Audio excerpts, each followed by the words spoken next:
Thank you for having me. So I used to live in New York, and I'll never forget, every time you land in New York, you're coming in from LaGuardia or JFK into the city, and there's those massive billboards. Right now it's taken up with, usually it's the iPad. And you've got this great view of the city as you're driving in, and suddenly you can't see a bloody thing because all you can see is the iPad. A few years ago when I was living in New York, this was one of the things on the billboard. And it was an ad by the Mexican Tourist Board for Mexico. And they would filter these around, they had different ones, but this one always caught my eye. And it was about trees that were growing underwater. About 6 months after I'd seen this, we actually went on vacation down to Cancun. And while I was in the resort's dive shop, they said that there was these cenotes you could go diving in.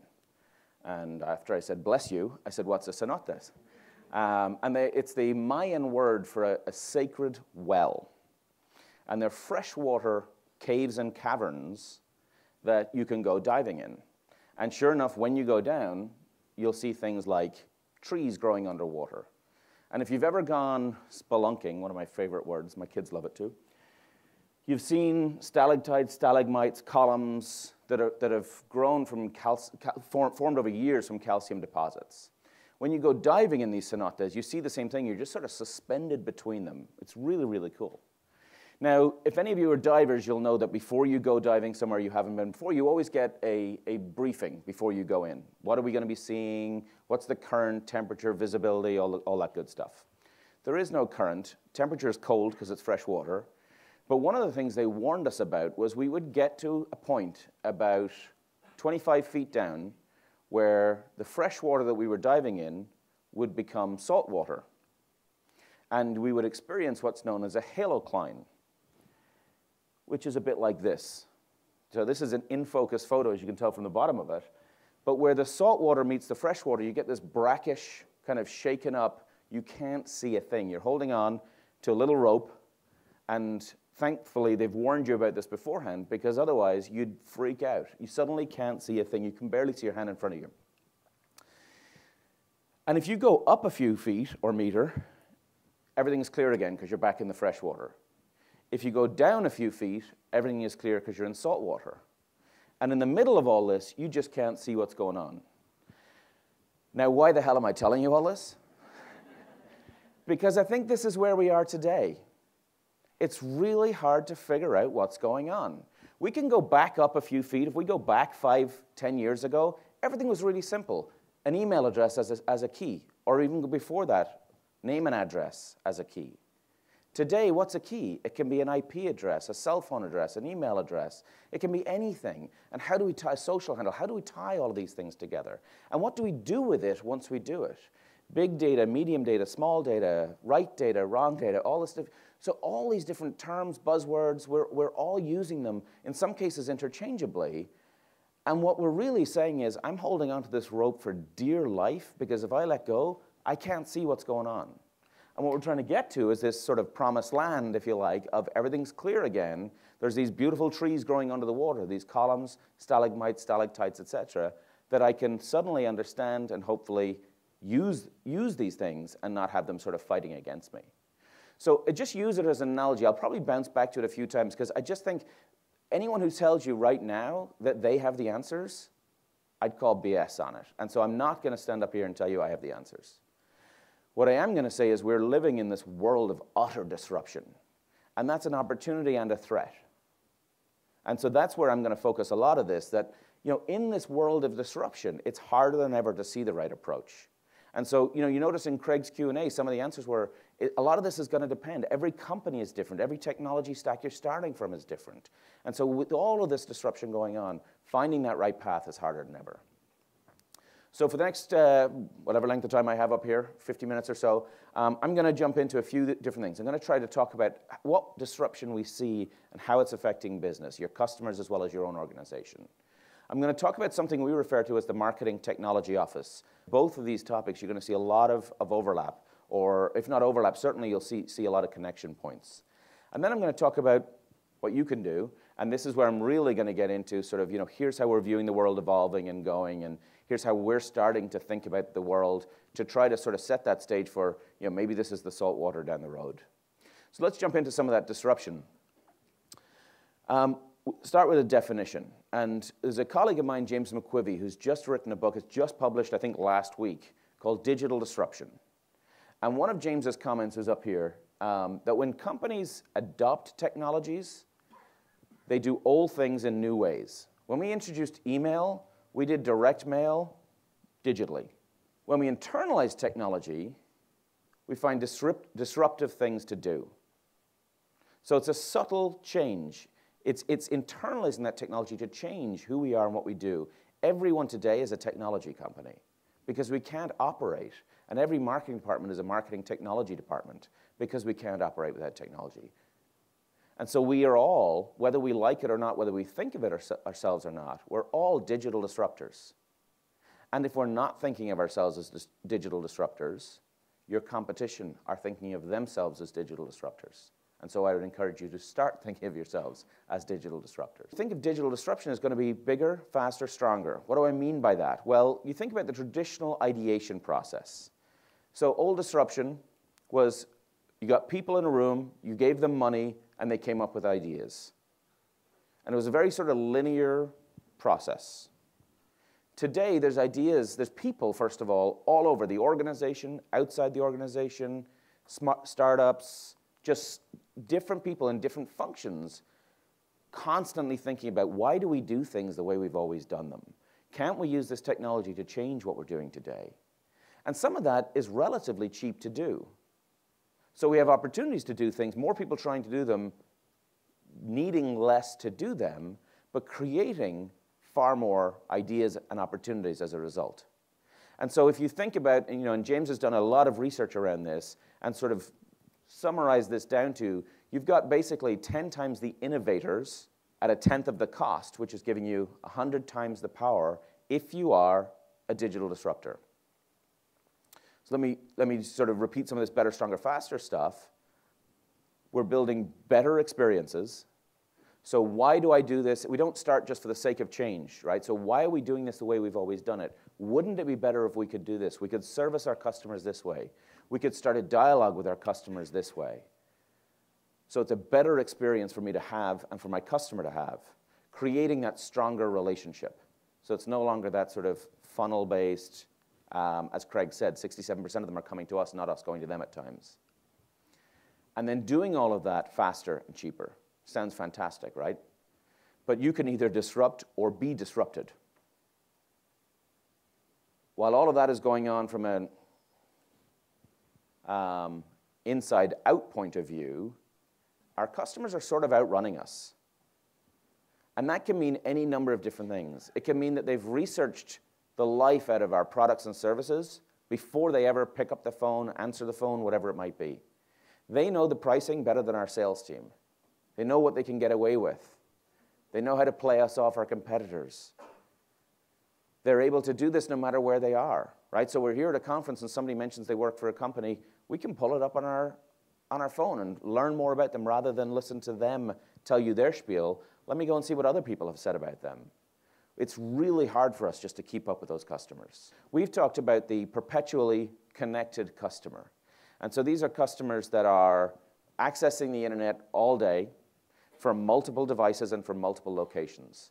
And that's only going to get bigger because the whole Internet of Things, whether it's your car, obviously your phone, your refrigerator, your devices that you're wearing, whatever that might be, more and more of what we do and how we do it is connected. 37% was, so we did this study for the first time we looked back at the 2010 data we had, and it was 17%. It jumped up to 37% in 2011. Last year, it went about 42%, and we reckon it's going to be just shy of 50% when we get this year's data.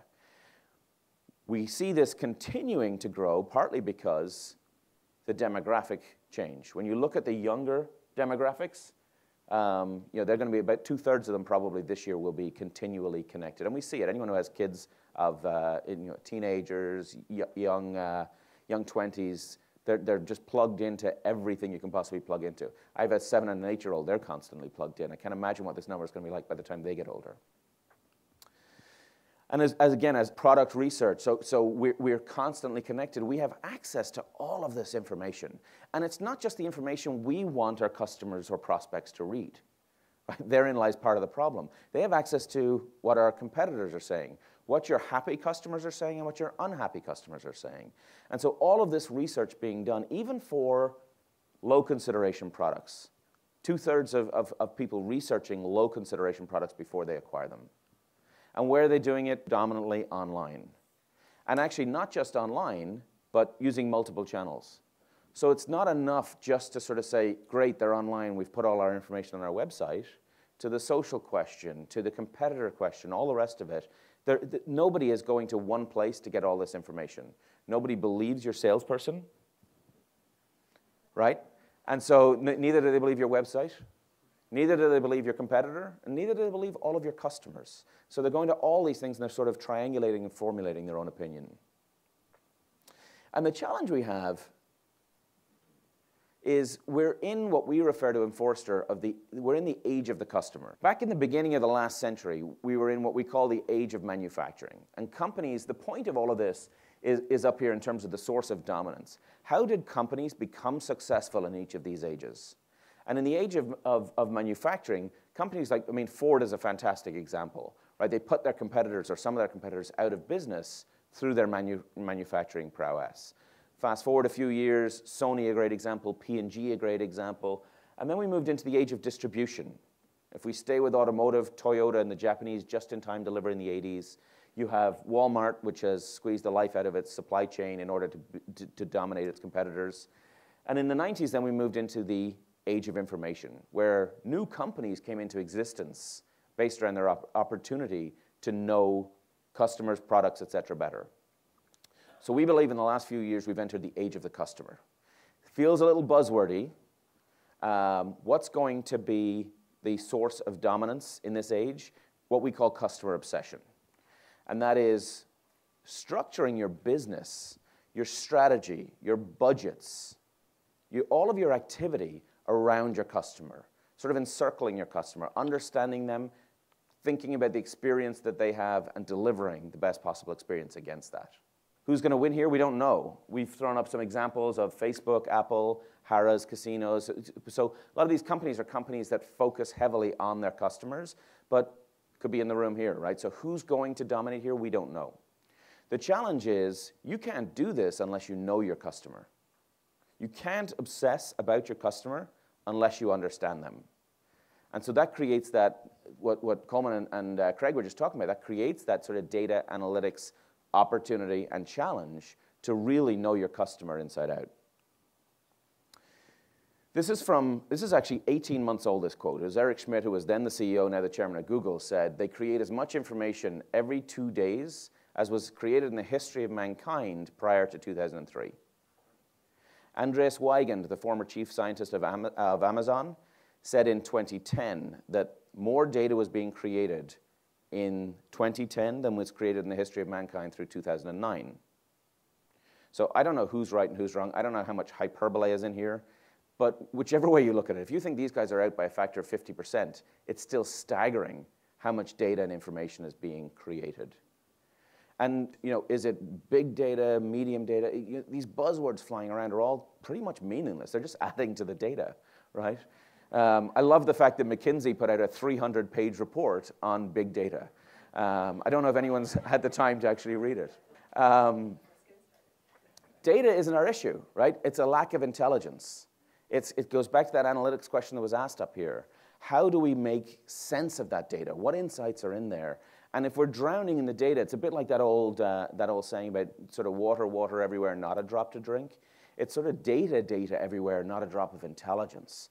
And so it's really hard. Again, we can't obsess about our customers unless we understand them. Focusing on the data in my database, how clean it is, how up to date it is, et cetera, is really important. But if you're doing it for the sake of doing it, it's a big waste of time and money. The reason to do it is to understand our customers, to know what we should do next. I'm going to mention Disney a couple of times in here, and I know we've got a Disney speaker up here later. One of my favorite things, so Disney's Parks and Resorts group, and I'm trumping some of my later slides here, but they don't have a CRM team. They have a CMR team. And so instead of customer relationship management, which is inside out, they have customer managed relationships, which is outside in. So the customer manages the relationship with me. And one of the things that their goal as a team is to know me and be relevant. So every interaction is an opportunity to know that customer better and to be more relevant. I say that because our challenge is that we never get the opportunity to interact with the same customer twice. I've adapted this, and there's no way of saying this without sounding really pretentious. Probably one of the few things I remember, other than every bar in Galway, from my time in the west of Ireland, where I say I got a degree, not an education. For some reason, I remember this fella, Heraclitus, who back when Greece had an economy, said, "No man ever steps in the same river twice." And the reason is, the next time that, even if that same person steps in the same river, the person has changed and the river has moved on. And I think it's exactly the same for us as a business. We never get the opportunity to have the same interaction with the same customer twice. And so all of that data we have, to my point of keeping it clean, is very important. But if we're not using it to inform that interaction, what do we know about this person? What have they bought from us previously? How often have they interacted with us? Who are they working with today if they're not working with us? Are they fishing or are they serious? What do we have? Do we have the product they're looking for? Do we have most of it? So all of these different things, that's the river and the person. How do we capture and use all of that information at the point of interaction to quote Disney, to serve them better? That's our challenge and our opportunity. So really hard to do, really easy to stand up here and talk about, really hard to do in reality. So one of the things that we've written about, and one of my colleagues, one of the guys on my team, Rob Brosnan, has written a lot about what we refer to as the Marketing Technology Office. And so I'm going to channel Rob for a few minutes and talk about this notion of a Marketing Technology Office as a potential framework for you guys to take away and adopt. And there's no single Marketing Technology Office. Let me say that from the very start.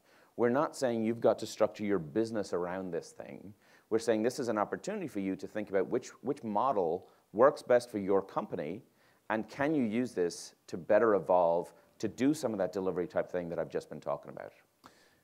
Some of what I've just been talking about in terms of media convergence. So the consumer being in control, them managing their relationship, them finding out what information they want to find out. It just requires a different type, new forms of communication, right? So that's stepping in the river. How are we going to do that? What's the customer's preferred point of interaction? Right? This isn't a flip a switch issue. This is fundamental and foundational to the business. In order to do this, I loved Craig's answer of there's two ways to do this. There's the 2-year, and in some cases it's going to be a lot longer than that to actually get this done. But it does require people at the very, very top of the organization to drive it, not just to sort of put their name against it, but to actually support and push this forward. Probably about 5 years ago, Macy's CEO Terry Lundgren was talking to the person in their organization that's responsible for customer centricity. And he said, "What can I do to support you?" And Julie said, "Well, you could let the organization know that you're behind it." And what he did was fantastic. So he mentioned it in earnings calls and all that sort of thing that you would expect. But rather than just give it lip service, to remind himself, he changed his plaque on his door from CEO to Chief Customer Officer.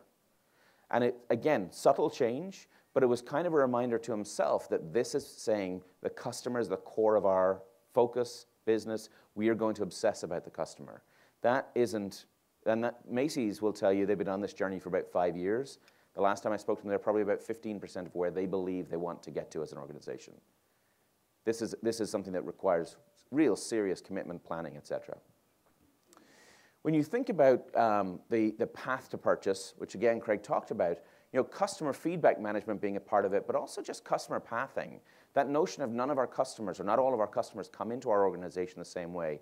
How do we think about what those common paths are, what those points of interaction, the best possible content, information, person, whatever it might be to interact at that time. Again, that person stepping in the river. What do we do, when, and how? And capturing all of that. And then just sort of prototyping and constant trial and error. Again, the other half of that was the other question that Craig gave to that question. The other answer Craig gave to that question was test and learn. right? So it's constantly, let's try this, let's trial it, let's pilot this, and see what works, and then build out from there. We're going to do a battery change at the break. It's all right. So what is this thing? What's the Marketing Technology Office? So we think of it as a center of excellence. As I say, it's no single thing, but it's some form of center of excellence. And it does these 4 things. It leads marketing, technology, strategy. Shockingly, when we go into organizations and we ask that simple question, what is your marketing technology strategy? Few companies can actually answer it. How many people in the room think they have, you're not allowed to put your hand up. How many people in the room think they have an answer to that question? We know what our marketing technology strategy is. How many of you are responsible for marketing technology? I'll say nothing. The Center of Excellence collaborates with IT. It might sit in IT. So again, I'll come on to different models for this.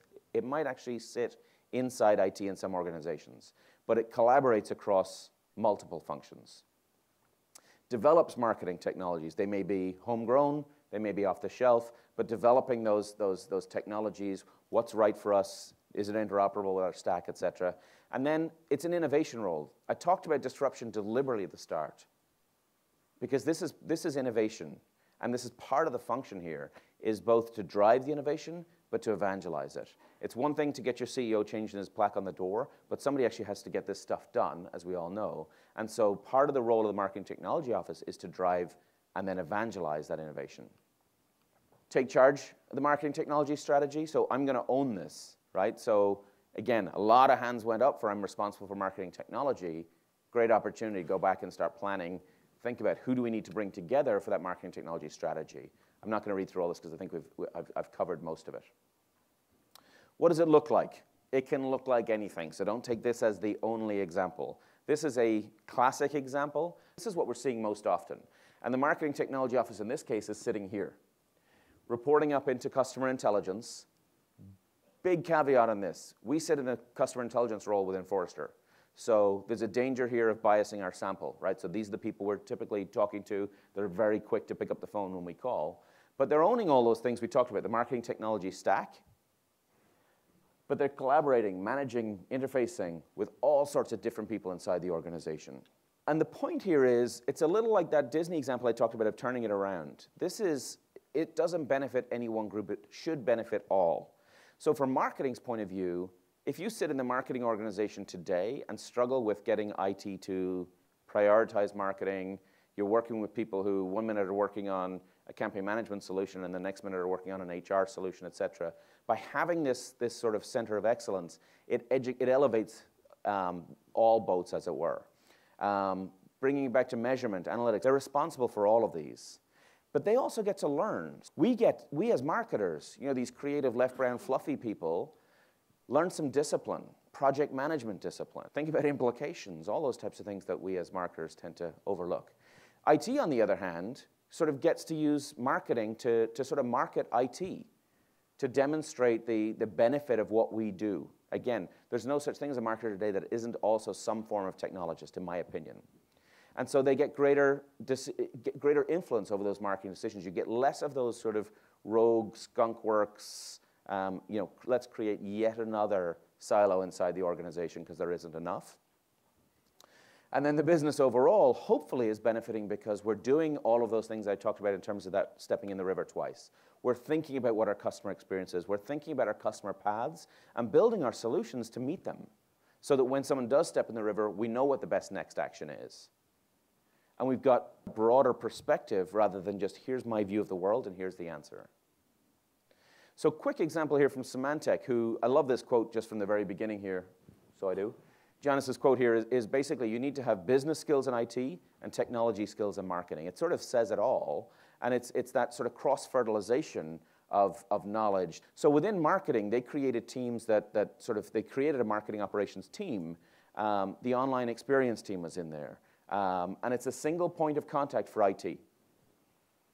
Just even that in itself was a huge step forward. It gave both groups one opportunity to connect and make sure that they were speaking the same language. From an IT point of view, they sort of split the relationship into two halves. There's the back office team who's just focused on the ongoing systems, and a front office team that it sort of elevated the IT organization inside Symantec because they were becoming more business savvy. Forrester, about 2 years ago, adopted the term for, we sort of have two major elements of our business, the marketing strategy group, which I'm a part of, and what used to be our IT group is now we refer to it as our BT group, because we believe IT organizations need to become business technology, not information technology. And so Symantec's a good example of an organization that used this relationship to sort of make that step up. So different ways to go about doing this. Three major approaches we see, and this is from a report called 3 Approaches to the Marketing Technology Office. So there's a data enablement. So we're very, very data heavy in terms of what we know about customers, but may not interact with them as often as sort of obviously the interaction intensive. So we're interacting on a daily basis, multiple times a day, whatever it might be. The emerging capabilities here is usually firms that are new to this. So we're just trying to get started. We've got technology all over the place, and we're starting to think about how to bring it together. And so when we see the data enablement, it's an IT office, usually, versus the interaction intensive, where it's a marketing office. And again, Rob goes into much more details. In fact, I think my next slide will show you. He's got a whole host of different models that sort of he works with companies to help them figure out which one makes most sense for you. So it could be you've got a marketing technology office inside your marketing organization that's responsible for working with IT, or it can be the complete opposite. Totally depends, and this is my point, is there isn't a single answer to this. It totally depends on the structure of your own organization. What silos are you able to break down, and what ones do you just have to acknowledge that they're there and sort of work within them rather than wasting all of that energy? Where can you pilot? So it could be that we pilot from outside each organization and figure out where to embed it once it's successful, once it's starting to flow. So that's my point, and no single answer to all of this. So how do you evolve? And this is the next point here is sort of how do you think about all this? So I don't want to get into the acronym side of this. I want to think about the stack and how to sort of think about if we're in that murky, brackish water right now, what does it look like down below? Our opinion is we need to bury that old funnel that we used to use, which claimed that we were in control of the customer, and start putting the customer at the center in terms of how does the customer discover us, and how do they explore more? And then how do they choose to buy, and how do they choose to engage? And it's obviously not this simple, so we could expand it out and say, well, they have to use it and they need service before they engage, or it's not even that easy because they engage and they might have tried, and then we've got a cross-sell opportunity, there's an advocate opportunity, all these different things going on, right? We know all this, we live this, but I've deliberately put this up in this form because I want to come back to it. Important here to me is we've got the customer in the center, and there's a whole host of things. Whether we use these 8 things or 7 things, whatever it is, it doesn't really matter. I think what you want to start with is what's that list of things that you think about how you engage with the customer. Then, how do you interact with the customer? What we tried to do is we worked back from the customer, and we said, let's start from the customer's touch point. Are they on their cell phone at our website? Are they at a desktop? Are they on the phone? Are they here? That's the sort of point that's the touch point we're thinking of. And then beneath that, there's an interaction layer. So moving into technology speak, we think of this as interaction management. Behind that is the analytics that informs what I'm going to do and how I'm going to do it. Obviously, beneath that is data, right? So that pristine data we were talking about has to sit under it. So the question of social came up. So we don't think of listening as just social. And this is one of the things that we're pivoting from our coverage point of view. We've been writing about social intelligence for a few years, but we're sort of starting to advocate for stop thinking of social intelligence and start thinking about listening. How can you listen to your customers, social being one of the places you can do so, but there's multiple places you can do so. And how do you do that holistically rather than focusing all that energy on just social, where there may be some benefit, but there may not? Behind all of that, we get into some of the traditional kind of operations language, like resource management, brand and asset management. And behind all of that, there's the strategy that we're pushing forward.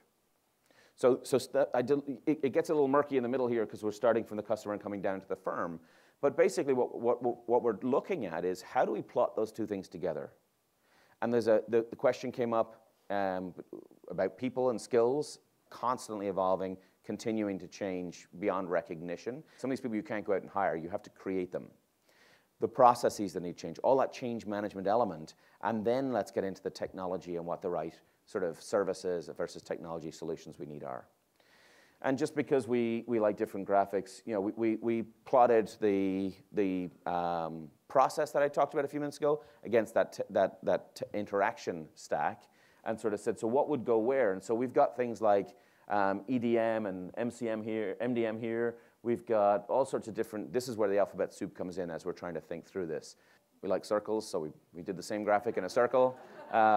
We figure it makes us look much smarter if it's in a circle. And if you do the same plotting, you end up with something like this, which actually we kind of liked, because we said, hey, look, so we've got some of these things go around the entire process, and some of them are specific to others. And then you can start to say, so different people inside our company need to be engaged at different stages. So it gives us the opportunity to see where there's big white space, and that might be okay. There may not be anything that goes in there, but it just felt, you know, like I say, we think circles make us look good. But in all seriousness, do think that this is something that we're going to help companies think through. What's the right approach for us? Do we need all of these things? Is that white space okay? Are all these things interoperable? Who owns them, et cetera? So we're hoping to hang a lot of stuff off of this. And then, obviously, there's a sophistication or a maturity element to this, too. So if I think of it from the customer intelligence point of view, you know, we start out usually with sort of a view of, we get most of our customers in this, we're just trying to understand our customer. And so if your strategy is customer knowledge, you know, you've got who's responsible, what's the content strategy, the processes, all the way down. And I'm going to build this out just in the interest of time and jump to the customer managed relationship side of this. So this is where you may have a chief customer officer, whether that is your CEO or whether it's somebody who is distinctly responsible for this.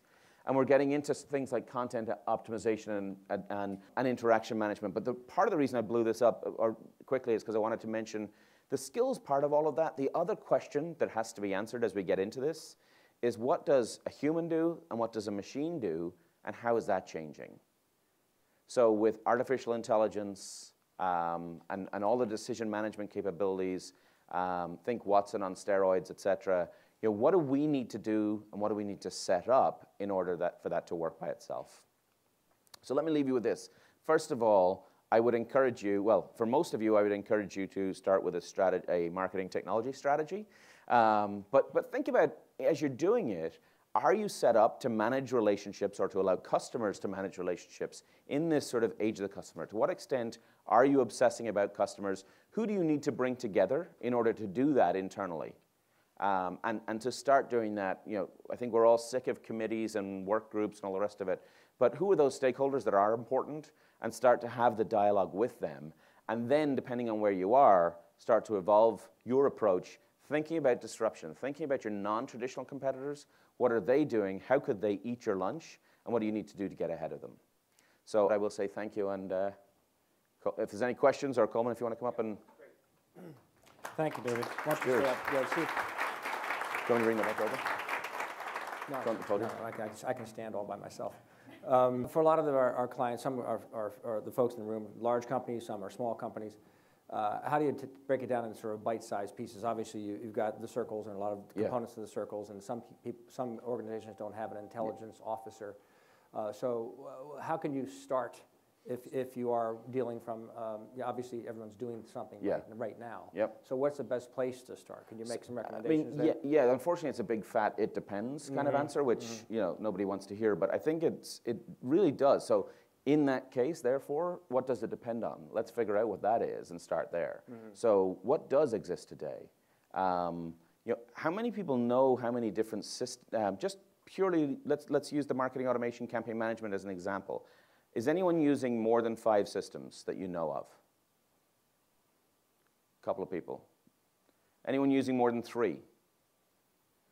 Anyone using more than 1? Anyone that doesn't know? I expected most hands to go up for don't know, actually. So I mean, I think that's the place to start. Just how often are you bombarding your customers? what's the contact strategy that we have in place? Things like that. So reviewing your assets, what do you have? All of it, right? So let's just start from there, and then we can sort of identify, well, here's an easy win, to Craig's point of find your easy wins, to the lady's question over here, of here's something you can just go out and do really simply to win, right? So I'll give a quick example of, it's a B2C example, but it'll be to B2C. P&G a few years ago did an audit of their direct marketing and discovered that there were more than 1 million people that they were sending 180 pieces of communication to every year. So that's pretty much every other day, right? They had no idea. And that was just direct mail. You know, how many of those people are seeing everything else and all the rest of it? And someone like a P&G can say, well, how many brands they have that might, and it might be okay, but the point was they didn't know. So I think no matter what size organization, you've got to start from where are we today. So some form of audit, that's why I say sort of get stakeholders involved. We've published a bunch of assessments that people can take. And my recommendation is always take it yourself, but give it to those other stakeholders too, because often the interesting part of this is less about whether you scored it a 5 and I scored it a 3. It's the dialogue we have and the discovery that occurs, because you sit in IT, I sit in marketing, for example, and you're giving it a 5 because as far as you're concerned, it does everything it's supposed to do, and it doesn't do what I need it to do. But you're unaware of it, so you're giving it a 5. And so, as I say, it's just the dialogue. We're all sick of committees, I get it, and work groups, but anything you can do to get that dialogue going would be good. Analysis or something to share. You got to start from somewhere, right? Yeah. And that gets you over the it depends answer, because it does depend, but that gets you to the dependent part. Yes, right. Good.